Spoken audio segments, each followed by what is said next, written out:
Financial management எங்க ஆட்சியில இல்லை அப்படின்னாரு. அதை விட சொன்னாரு, கோவில் கட்டுவதை பற்றி நாங்க பேசவே இல்லை, நிதி மேலாண்மையை தான் பேசணும்னு. கோவில் பணத்திலிருந்து கல்லூரிகள் கட்டுவதை பற்றி நாங்க பேசல. ஆமா ஆமா, அவர் சொன்னாரு இன்னைக்கு பேசினது காலையில, கோயில் இல்லா ஊரில் குடியிருக்க வேண்டாம் என்று பெரியவர்கள் சொல்லுவார்கள், பள்ளி கல்லூரிகள் கூட இல்லாமல் இருக்கலாம். இதுதான் சங்கி நோட்டு. பள்ளி கல்லூரிகள் கூட இல்லாமல் இருக்கலாம்ங்கிறது சங்கி நோட்டு. அதுக்கு கீழே கல்வியை விட பக்தி தான் முக்கியம். இதெல்லாம் யாரு பேசுறது?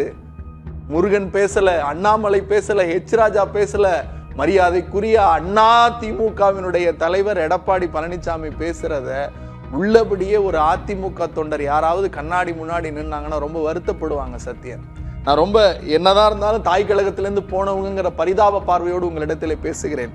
ரெண்டாவது அவர் சொன்னது, அறநிலையத்துறைக்கு வேலை கோயில் கட்டுறது தான், பள்ளி கல்லூரி கட்டுறது இல்லை அப்படின்னார்.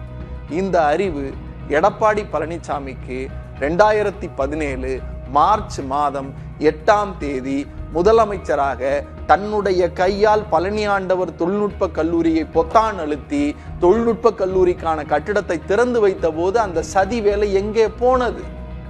எம்ஜிஆர் திறந்து வைத்ததையும் சதி என்று சொல்லுகிறார், அம்மையார் ஜெயலலிதா திறந்து வைத்ததையும் சதி என்று சொல்லுகிறார். நீங்கள் இப்படியே பேச வேண்டும் என்பதனுடைய தாழ்மையான கருத்து. இந்த ஸ்கிரிப்ட்ல இருந்து மாறிடாதீங்க.